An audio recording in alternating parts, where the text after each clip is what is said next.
fait, l'objectif, aujourd'hui, je voulais surtout partager mon expérience. Pas nécessairement pour vous motiver, mais pour ceux qui ont déjà la piqûre, peut-être pour les aider un peu dans ces aventures-là qui sont assez un peu extrêmes, que je pourrais appeler.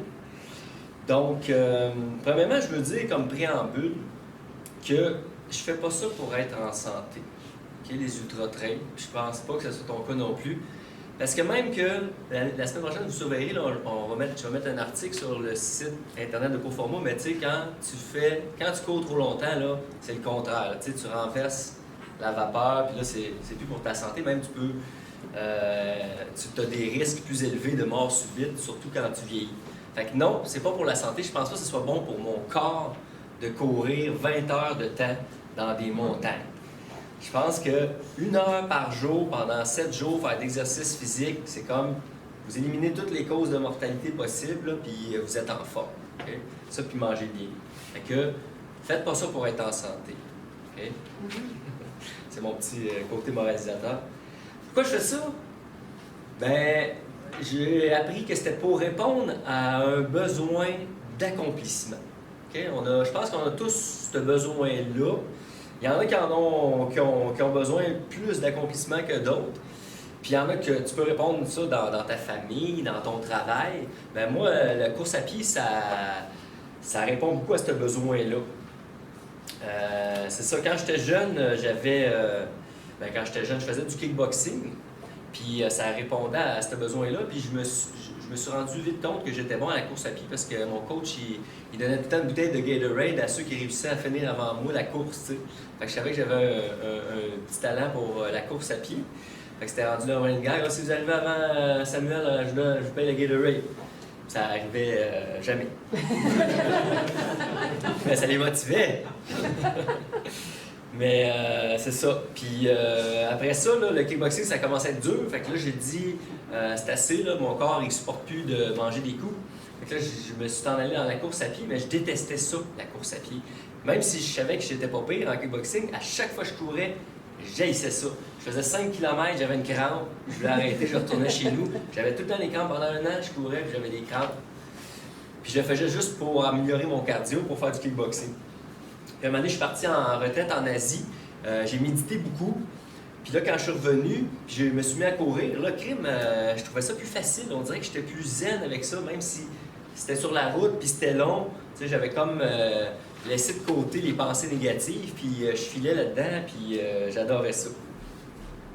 Fait que depuis 2009 que je cours, fait que ça fait 10 ans cette année, je me suis rendu compte tantôt de ça. Sans trop m'éterniser dans l'historique, j'ai fait 4 marathons avant de m'en aller vers l'ultra-trail. Là, c'est comme, OK, j'avais cheminé dans les marathons, je m'étais accompli beaucoup. Puis là, je courais déjà un peu en trail, des petites distances. Puis comme Steve, j'aimais ça, moi, l'instant présent. Là, tu sais, ça te gardait groundé. Puis dans la forêt, là, c'est comme, c'est le fun de courir dans la nature. Je passe à gauche, à droite de la racine, je fais un petit pas, un grand pas, je saute, je m'accroche sur l'arbre. Je tripais. J'étais comme un jeune enfant, surtout dans les descentes. Fait que là, je m'ai inscrit après 4 marathons quand même, là, à mon premier 50 km en 2015. Puis là, ben, hors de toute attente, je finis premier dans ce 50-là. Tu sais, je pars, ben voilà, moi je m'en allais en aventure, je voulais juste essayer ça. Puis à mi-course, 3 quarts de course, je rejoins le premier, puis là, tout excité, moi, Caroline, comment ça? Attends, je t'ai soufflé, puis moi j'avais encore de l'énergie, puis c'est ça. Puis là, je commence à me dire, crime, plus la distance est longue, plus je suis bon, parce que je voyais ça, là, que le marathon, j'étais meilleur que des 5 et des 10. Fait que là, je me suis dit, crime, on va aller voir, tu sais, comment... On va aller se tester, jusqu'où ça peut aller. En fait, l'année d'après, je refais un autre 50 km en ayant comme objectif de m'améliorer. Ce que je fais d'à peu près 30 secondes. Fait que là, j'avais fait comme 4h52, là, j'avais fait 4h51. Fait que j'étais comme, ah ouais, ok, pourtant... Mais tu sais, j'avais aimé ça quand même. Puis là, j'avais fini 3e. Il y avait c'est ça, c'était une belle course. Puis là, je me suis dit, ah ben là, je me suis pas amélioré sur 50, je vais essayer d'aller un petit peu plus loin. Fait que là, Arikana 65. Arikana, c'est une course assez compétitive. Là, je montais, là, en 2015, j'ai fait 50, 2016, j'ai refait 50 pour être sûr que ça allait bien mon affaire. Puis là, je me dis, bon, je vais augmenter aussi un peu. J'avais pas l'UTMB en tête, là, comme Steve. Je voulais juste augmenter les distances. Fait que je trouvais dans mon côté coach que de passer de 50 à 65, le step était bien. Puis là, après ça, dans la même année, j'ai fait 80 à Bromont. Le 65, ça avait bien été aussi. J'avais fini 4e. Et le Bromont Ultra, ben là, c'est ça, on rentre sur la ligne de départ. Puis là, je savais que le Bromont, c'était un petit peu moins compétitif. Puis là, je vois, par exemple, sur la ligne de départ, Rémi qui avait fini premier dans l'autre course. Fait que là, j'ai dit, OK, ben, je vais laisser aller Rémi. Puis finalement, fini 2e, Bromont, encore. Ben, encore sur le podium. Fait que là, ça allait bien mon affaire. Puis j'étais plus qu'accompli. Mais là, après ça, ben c'est ça, l'UTMB commence à rentrer dans la ligne de compte. Là, je me dis 40 ans, 160 km à l'UTMB, il faut que je me classe, là, je m'informe un peu, ça me prend des points, il faut que je fasse des plus longues distances. Puis là, je lis dans un livre que pour faire 160 km, ben, tu peux pas faire une longue sortie de 100, c'est comme impossible de faire ça chez vous en entraînement. Fait que là, le monde, ils font des courses dans l'année. Fait que l'objectif, c'est 160, mais là, tu vas te planifier une course de 100, tu vas te planifier une course de 125 plus tard. Fait que c'est ça qu'un peu que j'aligne mes flûtes pour. Mais là, je commence à être 2018, c'est ça. Là, je veux me classer. Fait que là, je me dis 100, 125, 160. Il y a le 100 au Québec Méga Trail en début d'année, 125, 160. Puis là, je commence. 2018, là, je l'ai écrit ici, je pense que c'est mon année d'ambition. Là, je commence à savoir que je suis bon en trail. Là, je commence à connaître le monde du milieu. Puis là, je deviens très compétitif. Tu sais, je l'étais un peu, mais je connaissais pas mon talent autant que ça. Puis là, je vois que plus c'est long, plus ça va bien. Là, je deviens trop compétitif, je pense. Puis là, j'ai de l'ambition. Je connais le monde qui sont rapides. Je connais l'élite québécoise. Là, Québec Méga Trail sont toutes là. Mathieu Blanchard, Elliot Cardin, Alistair Gardner, tous des noms, pour ceux qui les connaissent, très rapides. Puis là, moi, tout excité d'être avec eux autres. Là, je me dis, hey, wow, tu sais, qu'est-ce que je vaux là-dedans? Puis là, je veux me tester. Puis là, ben, c'est sûr que je pars trop vite. Puis là, je frappe mon vrai premier mur, je pense, dans une course. Les autres, je me souviens plus trop, mais il me semble que ça avait bien été, quand même. Puis après 40 km au Québec Méga Trail, là, ça marche plus. Ça me prend tout mon petit change pour finir les 10 prochains autres kilomètres pour arriver à mi-parcours à une grosse station de ravitaillement. Puis là, c'est là qu'il y a comme un petit déclic qui dit « Oh, tu sais, calme-toi, là. T'es ici juste pour courir et avoir du plaisir. » Là, je laisse de côté mon ego un peu. Puis là, je repars mollo. Puis là, je fais ma course. Puis ça a super bien fini. À partir de là, tu sais, quand j'ai lâché prise là-dessus, ça a bien été.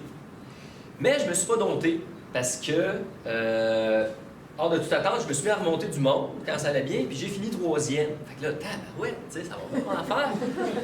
Mais là, 125, je m'inscris au 125 à Arikana, puis là, Arikana, c'est la grosse pointure du Québec. Même, il y a du monde des autres pays qui viennent là. Ça a été ma pire course d'ultra à vie.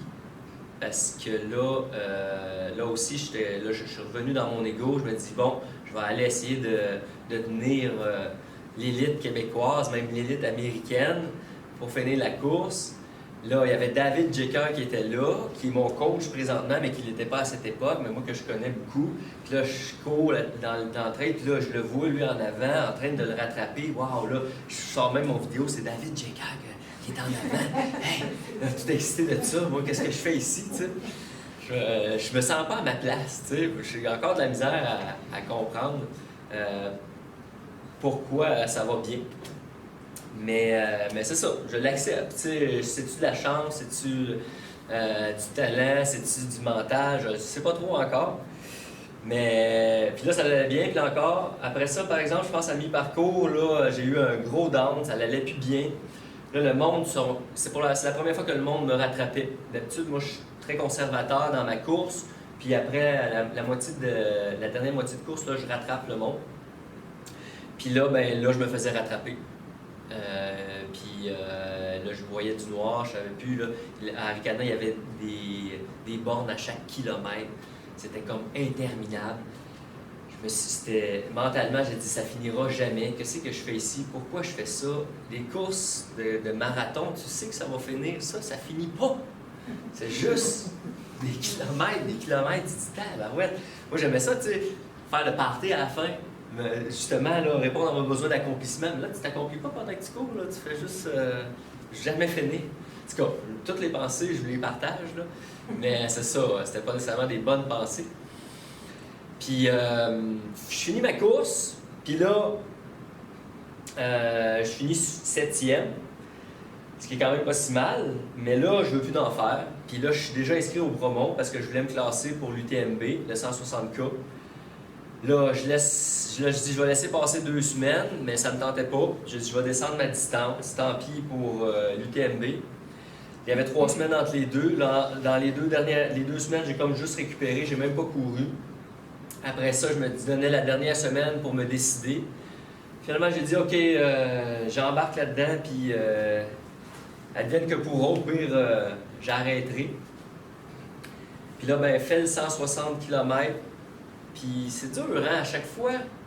C'est pas pourquoi c'est pour toi, Steve, mais à chaque fois que tu montes les distances, tu sors, tu tombes dans une zone inconnue, puis tu sais pas ce qui peut se passer.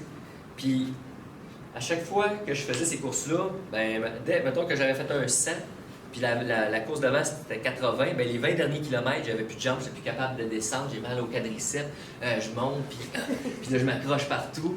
Puis là après ça, OK, là je fais le 125, là, les 25 derniers kilomètres, la même affaire, j'étais plus capable de descendre, tu marches les montées. Mais à un moment donné, ton corps s'adapte. Puis le 160 km, même affaire, quand j'ai fait le Bromont l'année passée, j'ai lâché... Ah oui, c'est ça que je voulais dire. Ça a été un point tournant. Parce que là, je me suis dompté. OK? Quand je suis arrivé à Bromont, j'ai laissé de côté mon esprit compétitif. Il y avait un gars qui s'appelait Sylvain Lavoie, qui lui m'avait tout le temps rattrapé dans les courses au Québec Mégatrail, puis à Arikana quand ça n'allait pas bien. C'est lui qui me remontait, là. Puis qui venait me dire que ça n'allait pas bien, justement. Puis là, je me rendais compte que lui, il était de ma vitesse. Fait que là, j'ai dit, je vais partir avec lui. Comme ça, je vais être sûr de ne pas partir trop vite. Puis là, on est parti, on a fait la première boucle, ça a super bien été, on a jasé tout le long, ça a passé super vite. J'ai adoré ça, j'ai retrouvé l'amour de l'ultra. Puis là, après la deuxième boucle, on s'était donné comme un peu la permission de faire notre course, mais moi, j'aimais ça rester avec lui, fait qu'on est resté pendant un bout. Mais là, je me laissais aller, puis là, je filais tout le temps un petit peu plus que loin avec lui, mais là, j'attendais au tournant, là, il revenait, là, je refilais. Puis là, Mané m'a dit, hey, vas-y, ça a l'air de bien aller ton affaire. Là, je dis, OK, ouais, je vais y aller. Puis là, après ça, accroche mon paisseur un peu plus loin, il restait 40 km. On court dans la bruine, là, on voyait plus rien, il faisait fret. On s'est perdu. Là, j'étais rendu deuxième dans ma course. Puis là, on revient sur une petite anecdote. Là, on voit quelqu'un qui est face à nous avec une frontale. Voyons donc, qu'est-ce qui se passe là? Puis là, je me rends compte, c'est le 4e coureur. Je dis, hey, t'es pas dans le bon chemin. Là, le 4e coureur, il dit, non, c'est toi qui n'es pas dans le bon chemin. Oui. Finalement, je comprends bien que c'est moi qui n'ai pas dans le bon chemin. J'étais 2e, puis là, c'est le 4e.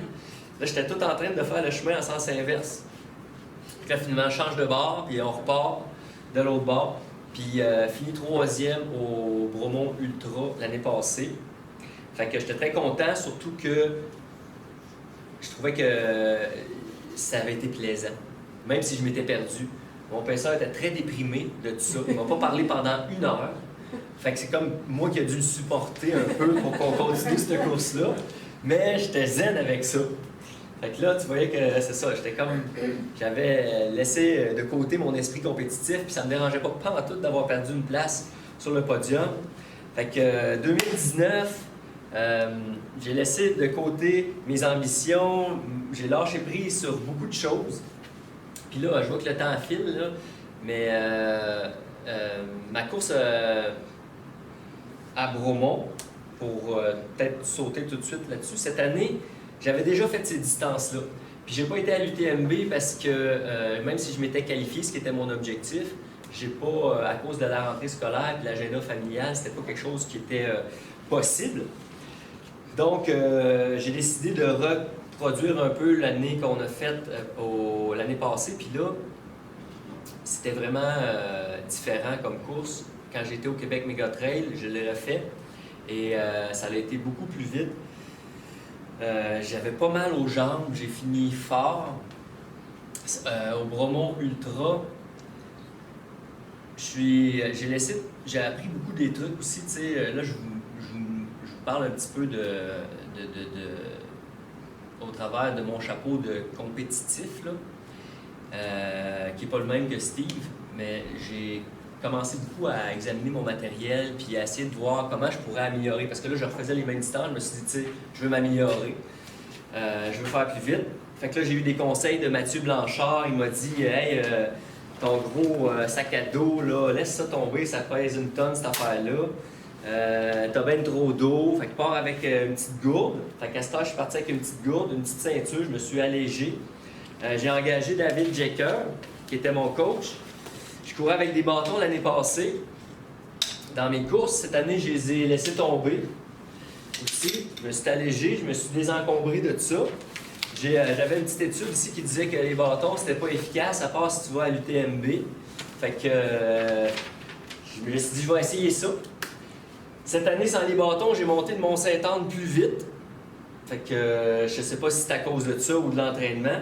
Puis j'ai amélioré mon temps à Québec Méga Trail, en tout et partout sans mes bâtons, même s'il me manquait beaucoup puis que je me suis questionné jusqu'à la dernière minute. Le sac à dos, c'est sûr, ça a fait une grosse différence. Courir avec une petite gourde d'eau et une petite ceinture au lieu de traîner à peu près 10-15 livres dans le dos, ça l'aide beaucoup. Fait que j'ai optimisé beaucoup ces petites choses-là pour m'améliorer cette année. J'ai couru le Bromont au-delà de toute attente dans les temps grâce à ces petits ajustements-là. Et c'est sûr que l'année passée, je m'étais perdu, mais je ne m'attendais vraiment pas à améliorer autant mon résultat. Je ne sais pas trop pourquoi.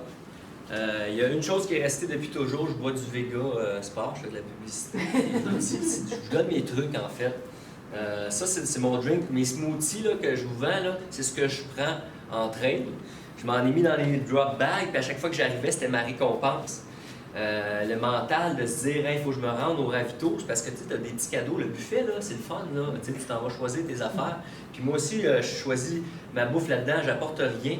J'ai un gel que je suis parti dans ma ceinture avec, juste par sécurité, mais je n'y ai jamais touché. Parce que j'ai pris ma nourriture là, sur les buffets. Je me suis apporté, je me mets des petites surprises, je me fais un petit café. Quand il reste 40 km, je bois mon petit café pour me donner un petit torque parce que je me dis que je vais être fatigué rendu là. Puis à la fin de ma course, j'ai mangé des chips et j'ai bu du coke. Ouais, ça, j'avais jamais fait ça. Mais c'est ça, j'avais le goût. On m'a toujours dit, prends ce que tu as envie.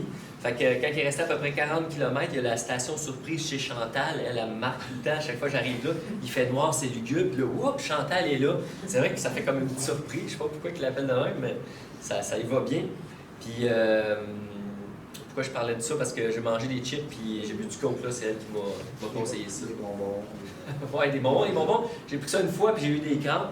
Puis d'ailleurs, ça, c'est peut-être le petit point aussi que j'ai amélioré cette année, là, mais moi, je suis tout le temps un peu insécure. Là. On dirait que je brûle tellement de calories que à chaque fois que j'arrive à une station, je mange peut-être trop. Puis là, j'ai de la misère à repartir, puis j'ai partout. Mais ça va. C'est ça, il y a tout le temps des petites choses. Mais c'est ça, je suis très content parce que le fait de recommencer des distances, ça m'aperçoit que notre corps est capable de s'adapter à tout ce qu'on lui donne. Puis là, quand j'ai fini le 160 km, là, au contraire de l'année passée, j'étais capable de courir en descendant. J'étais même capable de courir en montant.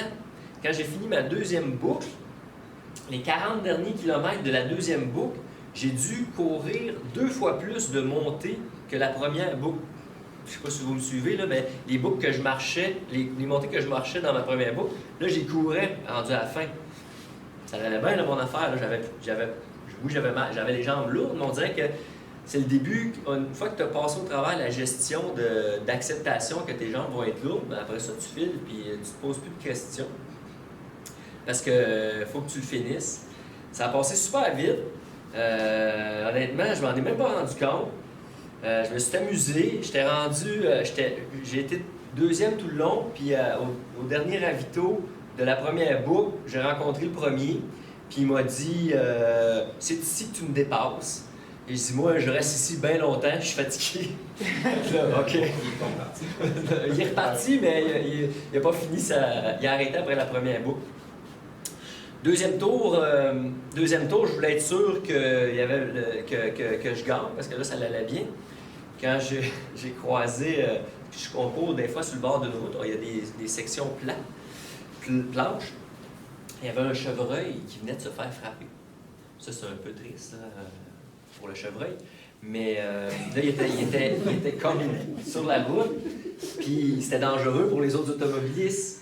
Fait que là, par bon samaritain, j'ai pris le chevreuil, puis je l'ai mis dans notre trajectoire pour ralentir les autres. Puis là, je suis reparti, puis d'après moi, c'est pour ça que j'avais de l'avance de 2 heures. Ces autres, oh, je suis sérieux. Sérieux? Oh, ouais, ben, c'était dangereux. Il était dans la route. Fait que c'est ça. Fait que c'est les points marquants parce qu'on m'avait dit si. Moi, quand le monde me demande de compter ma course, je dis qu'est-ce que vous voulez entendre? Il dit les choses qui t'ont marqué. Ben, la station chez Chantal, ça m'a marqué. Le chevreuil, il m'a marqué aussi. Simon, quand il m'a dit c'est ici que tu me dépasses, ça aussi, ça m'a marqué. Tu sais. Il savait que c'était là qu'il me donnait la première position. Puis est-ce que tu sais, quand tu arrêtes un ravito, comme l'autre, il est rendu où? Ils ont-tu des... Ben là, lui, je l'avais entrecroisé de temps en temps au ravito, mais il repartait tout le temps avant moi, tu sais. C'était comme, il prenait le temps de manger comme moi, puis là, il repartait, puis je le voyais plus. Mais là, j'étais arrivé un petit peu après lui, mais là, lui, il savait qu'il restait là longtemps. Mais non, je sais pas, puis il y en a qui demandent ça au ravito, hey, il est où en arrière, ou il est où en avant? Oui, je pense qu'ils le savent. Il y en a au ravito qui disent, c'est pas mon cas, là, parce que... Pas dans la même section de course, là, mais oui, il y en a qui disent les premiers sont à 10 minutes en avant de toi. Ça, c'est des choses que j'ai déjà entendu dire. Pas entendu. Mais j'imagine qu'ils doivent le savoir. Non, eux autres, ils voient les premiers arriver, ils regardent l'heure, ils disent OK, l'autre est passé de 10 minutes, peut-être qu'il y a 10 minutes de retard, quelque chose de même. Ouais, mais je sais qu'il y en a qui font comme quand j'ai fait Québec Mégatrail cette année, Jérôme Bresson il était juste en avant de moi, puis lui il n'arrêtait pas de demander à quelle distance j'étais de lui en arrière. Pour... Ouais, lui ça le motivait. Là. Oh, puis là, il voyait que je remontais un peu, fait que là, il allait de plus en plus Et vite. toi, quand tu as fini, que tu avais 2 heures et quelques sur l'autre, tu étais arrivé au fil, tu attendais, puis tu comme. Ah, ça c'est l'autre moment marquant. Ouais, ça. J'étais arrivé tellement vite, là, que l'organisation m'attendait pas. Fait que, ceux qui ont déjà été à Bromont, là, il y a comme une grande tente où c'est chaud puis tout le monde est confort là-dedans. Mais si tu veux voir le monde arriver, il faut que tu sortes dehors au froid. Puis là, il est 2h20 de la nuit. Il y a plein de monde dans la tente, mais dehors, il n'y a pas un chat. Il n'y a pas de course. C'est le fun. Non, il n'y a pas de course. C'est le premier qui arrive. Fait que je suis premier arrive. Fait que moi, je traverse l'arche d'arrivée. Il n'y a personne. Zéro miette. Là, je suis là, tu sais, je m'auto-félicite. Puis là, je m'en vais chez nous, ce que je fais, je suis traversé, puis il n'y a pas plus personne. Fait que là, je savais même pas quoi faire. Là, je rentre discrètement dans la tente. J'accroche le bénévole, je dis là, je suis pas sûr, mais je vais vous dire, mais j'ai fini ma course. Je m'en vais dessus. Elle dit, là, tu sais, elle commence à allumer. Puis là, finalement, on va voir d'autres personnes. Puis là, elle me fait sortir. Puis elle dit. repasse la nuit. C'est ça. Elle dit, on rentre dans la tente. Pourquoi rentrer dans la tente? Là, je rentre dans la tente. Puis là, tout le monde crie. Là, c'était quasiment trop. Mais j'ai trouvé ça le fun. Ça m'a pas dérangé. L'organisateur, ça l'a dérangé un peu. J'ai dit de pas s'en faire avec ça. Mais ça m'a marqué. C'était le fun. C'était moyen, j'étais tout seul. Ta famille était pas là? Ma blonde était là, mais elle aussi était au chaud dans le fond. Ouais. Puis, c'est ça. À la fin, j'ai eu un petit peu une petite chute de pression, là, comme ça a pris 5-10 minutes. Là, après ça, mon don est revenu. Puis là, on disait, c'est ça, tout le sang est dans les jambes. Mais là, il a comme remonté. Puis là, je suis venu un peu blême. Je me suis couché un peu. J'ai grignoté. C'était pas une bonne idée. J'ai pas vomi, mais c'est ça. Ça a pris 5-10 minutes. Là. J'ai replacé mes esprits. J'avais froid. Fait qu'en tout cas, le temps que le corps se rééquilibre, là, je pense que j'ai poussé un peu mon corps un peu plus que ce qui peut. Ben non, j'ai été capable, là, mais c'est ça. Ça a été un petit détail là, à la fin là, qui s'est bien passé quand même, là, mais ça fait partie. C'est ça, l'exploit. Qu'est-ce qui s'en vient? Ben c'est ça, là. Je sais pas. Optimisé, là. Ouais. Pas courant. Puis moi, ça va bien. J'ai pas eu de down puis de up. Je n'ai pas beaucoup, à part les 2 fois que j'ai dit, là. On dirait que le fait d'être dans l'instant présent, puis cette année, ça s'est amélioré beaucoup, là, de regarder les feuilles à terre. Là. Je me souviens que je me concentrais tout le temps sur les feuilles, chaque pied, puis chaque sensation. Je vais monter, je vais-tu marcher? Tu sais, tout le temps dans l'instant présent. Je me souviens de 2-3 pensées que j'ai eues qui n'avaient pas rapport à la course, là. Sinon... c'était tout le temps comme ici, maintenant, là. Puis, quelquefois, j'ai eu des pensées négatives, qu'est-ce que je fais ici? Puis là, j'ai vu une roche, je me suis assis dessus. J'ai dit, ouais, moi, j'arrête ça ici. Mais tu sais, ça n'a pas duré longtemps, là, puis je suis reparti. Mais ça faisait du bien, là. C'est comme, tu sais, monter les côtes, là, ça finit pas de monter, là. Puis là, il y en a tout le temps, une. Puis la première boucle, ça a été la plus difficile. Parce que, tu sais, quand tu sais que tu vas revenir ici, là, mentalement, j'avais de la misère avec ça.